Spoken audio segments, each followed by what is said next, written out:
thanks for coming. I look very silly here on my own, wouldn't I? You look great. I wouldn't be so nervous.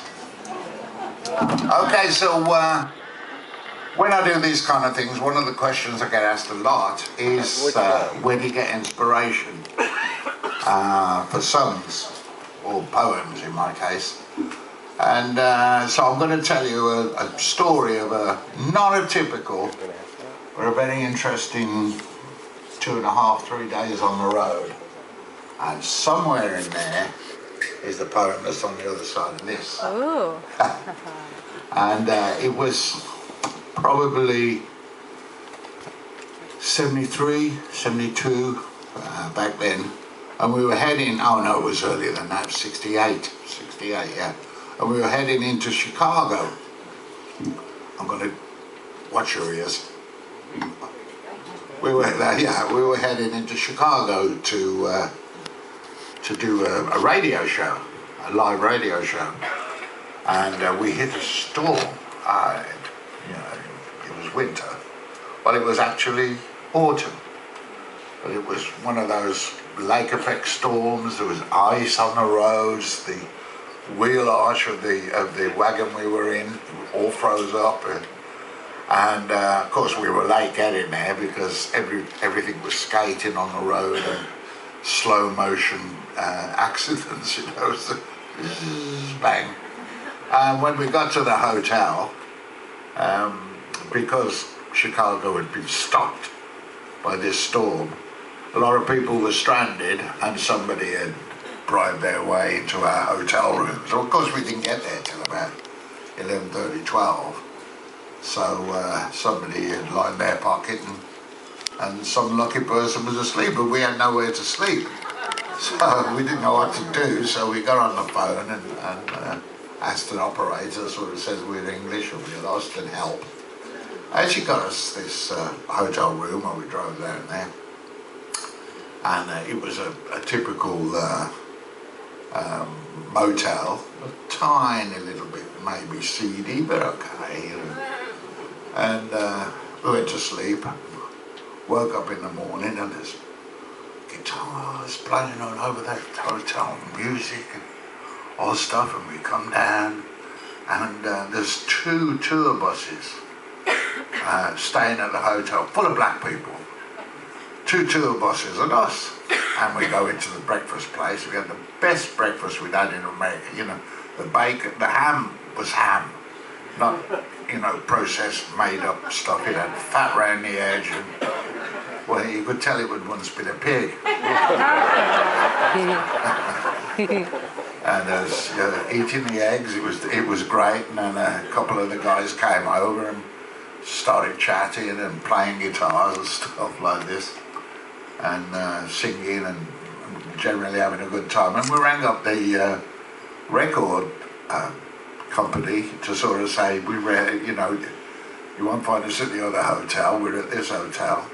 When it's time to do the radio show, come and get us. And they said, come to your room and don't move. Apparently we were in the really bad part of Chicago. But we didn't, there's one big fella did come over and sort of, not quite sure what he said, but but the big old mama who was serving us breakfast said, you get out of here, these are my boys. So we had no problems and did the radio show, and then we decided that we were going to go from Chicago to New York by road. Because it wasn't far, it's only that far on the map. So we went to hire a car. Well, of course, we didn't have charge cards, and so you can't hire a car. Now, we'd been doing some gigs, so we had enough money to buy a car. And we said, you could hold up. We said, we just don't have the system to take real money. So we had to get somebody from the record company to come down and stand in for us. And we got in this car heading from Chicago, like I said, to New York. And the storm had gone, and it was very cold but clear. And heading down. Now, we'd never driven an automatic car before in our life. And the guy who was driving, our roadie, he sort of says, this car's got no guts, you know. And he could barely creep up to 70. And but while we were doing this, we went down through. Have you heard of the red tide? They call it. Oh yeah. Where you know, one side of it is green, and the other side is autumn coming down. So as we were driving from New York, from Chicago to New York, we went through the red tide and saw all those autumn leaves, which was a fantastic sight. And then we got to New York and took the car in. And the guy said, what have you done to the car? Because he got in it to drive it. And we'd driven all the way in D2.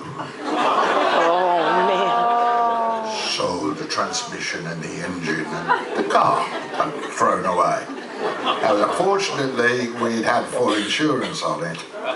So we got away with that. But in that story, of course, is the poem I was talking about. You're all going to get one of these. You're all going to get one of these. The poem is, of course, when the white eagle of the north is flying overhead, and the browns, reds, and gold, because the record company thought we might have been lying and we got to death. But and the story behind it.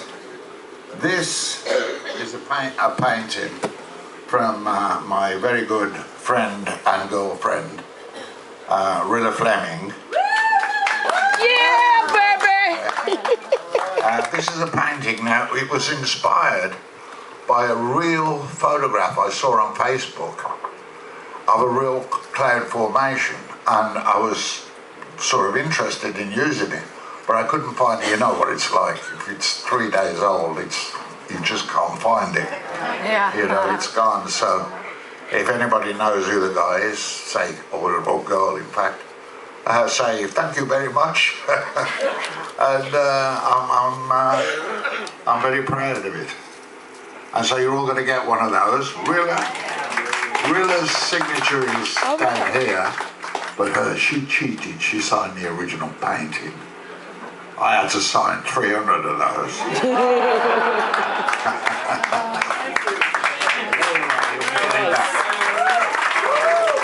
So that's all I got prepared.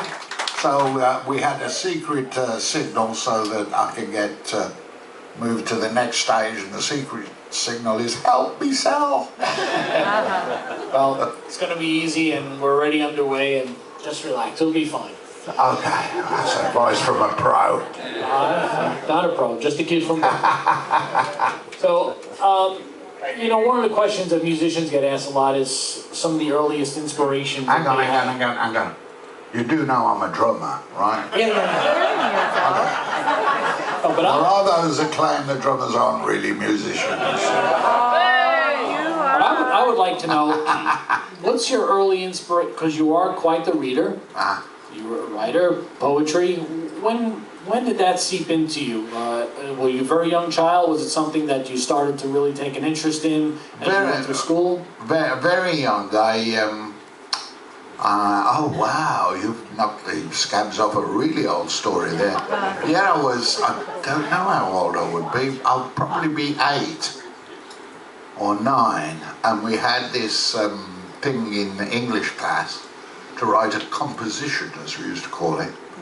And we had to write what we would do if we got this enormous sum of money. It was probably, you know, £20 or something, what we would spend it on. And I did all the right things. It was a clean-cut young lad back then. And I was going to buy a washing machine and all that. When I was 8, I hadn't discovered girls yet. So I wasted the money, you know. But I happened to write it all in rhyme, because it just seemed like a good idea.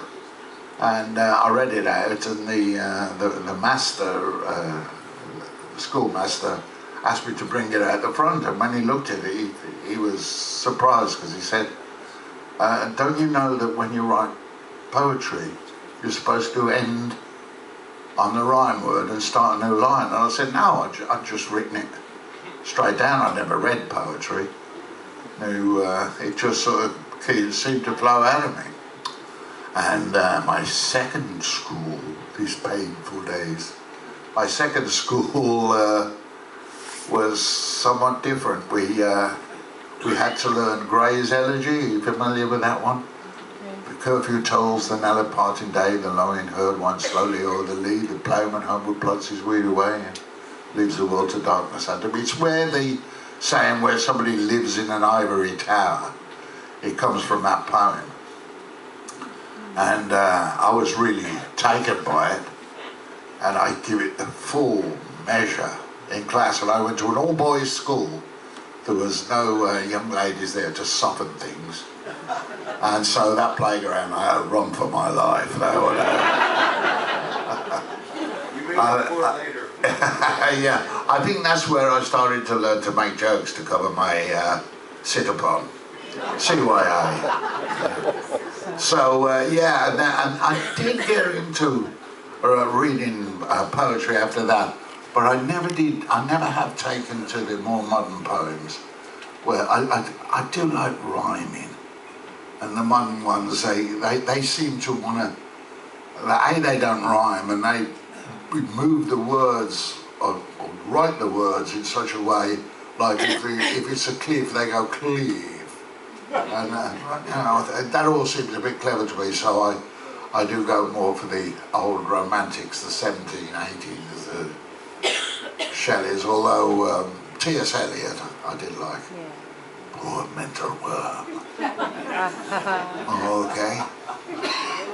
Anything else? I promise you. Did your mom hold on to some of that stuff? You know, parents sometimes hold first report cards, things like that. Well, when my dad died, I found he had all sorts of memorabilia, because Dad was old school, you know. He never said he loved me or anything like he did, but he never said it, because that generation, born in 1916, they didn't know how to say it. But I found all manner of memorabilia in his thing. My only claim to athletic prowess was I came third in the long jump once. He had that certificate in there. A lot of really good report cards. The one which I was particularly proud of, 98% in maths.